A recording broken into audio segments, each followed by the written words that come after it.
Hello and welcome to my video for my horse. We are currently teaching him how to take sedation because he has to have sedation for the farrier. This video is quickly just to show you what he's like to be sedated. Normally it takes about 2 other people because he is a big horse and he is very strong. So as you can see, he squashes me. So my first task was to get him to sniff it. As you could see, he was very nervous about it, and I was using pony nuts as a reward. And at times he was confused about what he was meant to sniff. He was sniffing the pony nuts in my bag rather than the actual sedation, but I just sat there patiently until he started sniffing the object, but I was also waving it a little bit to encourage him to sniff it, which it worked.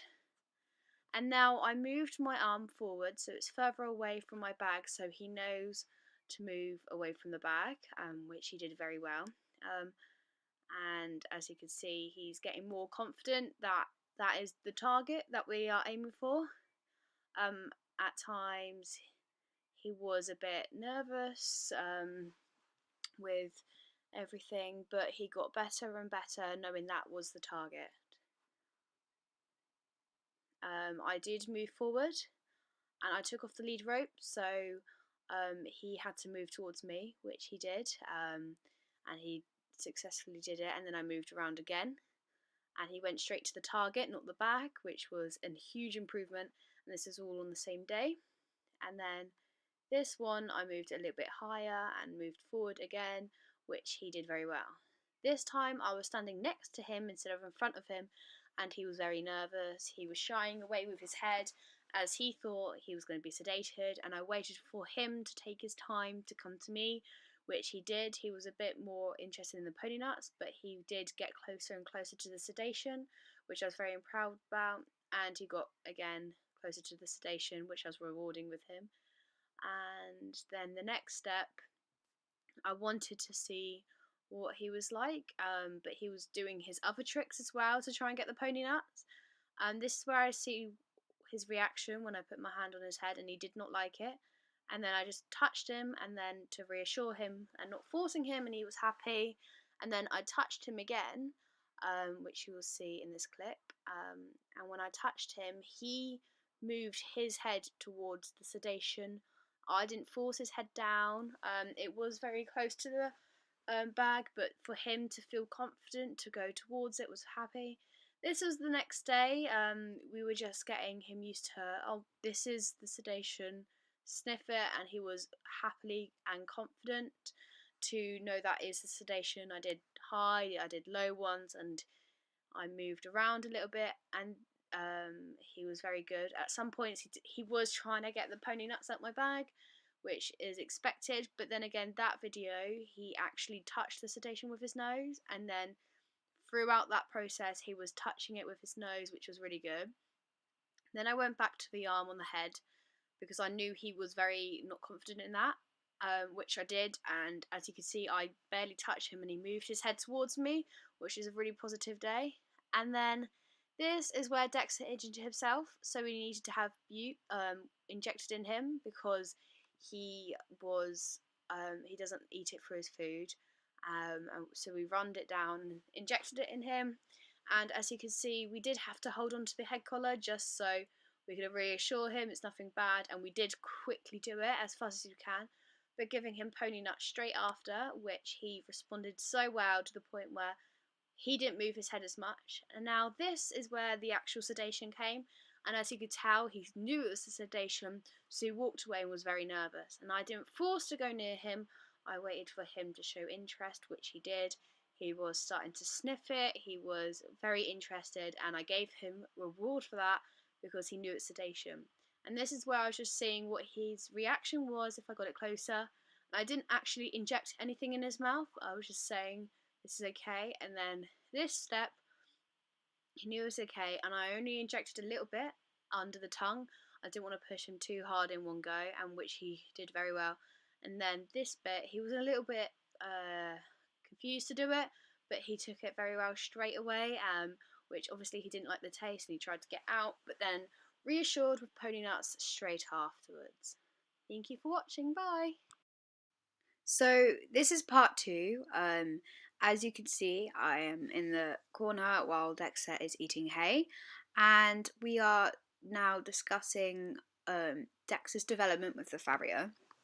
Originally, with the farrier, he was very scared of the farrier just even picking up his feet, which would cause about 4 grown men being dragged to the ground. So he had to have domiciliary gel, which is a gel that is goes under the tongue, which is actually provided by the vets because he was that dangerous. And this is my way of desensitizing him towards the farrier.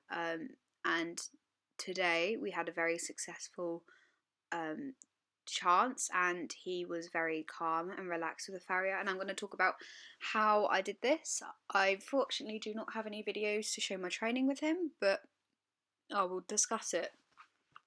So the first thing I did was slowly reduce the amount of domiciliary gel which he used, because when he had half a tub, which is acquired against his weight and his body mass, it would completely knock him out, to the point where he would rest his head on anything he could see, which made him unaware of his surroundings, which allowed the farrier to be able to do what they want. But the reason why I slowly started reducing it is so that he could be more aware of his surroundings, but with a natural calm and sleepy vibe to him, which wouldn't cause the farrier any harm or any danger.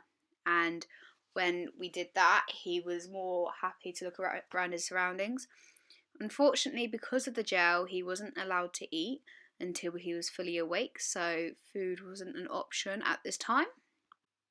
The reason why we did this is also he could slowly build up the trust with the farrier, which is a very big important thing because of him not trusting anyone. To be able to trust the farrier of what to do, especially routines such as which leg is done first, which leg, like what is done next after next. So he's used to the routine, and he's fully aware of his surroundings. And then one time we tried without the sedation. And he was very relaxed, he was calm. There was about 4 times he tried to get out, but it wasn't in a vicious way where he was trying to kick the farrier, he just didn't want it. And the way we did this was food reinforcement, because he is a big foodie. And also we decided to keep a little pony in, which was one of Dexter's friends, to help keep him calm.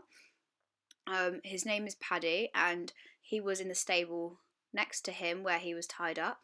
And they had haylage, which is a lot more rewarding compared to hay, which he normally has, because it's more nutritious and more rich and more delicious for the horses.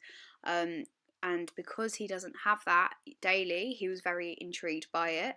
And ignored his hay net completely and was sharing the hay net with the little pony. And the little pony didn't mind, and they were having a little sniff and communicating, which helped calm him down because he's a very social horse. He relies a lot on other horses to make, in the field, he relies on them a lot to be around and just have fun and play with, because he's only 8 years old. And then once hot shoeing was brought in, which is when the reason why he doesn't like hot shoeing is because a lot of steam goes into his face. But what I did is I built up to the next reward, which is carrots. And he took a few after every time he hot shoed, and he was really good, didn't flinch, and he was solid on the haylage. But after a while, he didn't want to eat the carrots. He was happy eating haylage, so I left it to that. And then towards the end, he was completely good, and so I decided to re-award him at the very end with a bowl of pony nuts and carrots, which is probably the biggest reward you could give him, because pony nuts is his favourite, and carrots as well mixed in, just to really be like, well done, you've done amazing, and just really encourage him next time to be like, oh, maybe I'll get some more treats next time I do this. So this video is him being shod. I had haylage in my hand, because we were having to do his front feet, so he didn't have access to the hay net. But as you could tell by his body language, he is calm. He's fully like aware of his surroundings, and he is happy with the farrier to be right in front of him. And he's even going towards him to nuzzle him and say hi, which is really good because he wasn't showing any stress signs whatsoever, but also the fact that he was interacting with the farrier and building that trust bond up. And hopefully in the future we won't have to ever sedate him again, which also benefits him and us, such as money for us, but also it benefits him because it's a lot less stressful for him and it allows him to rebuild that trust.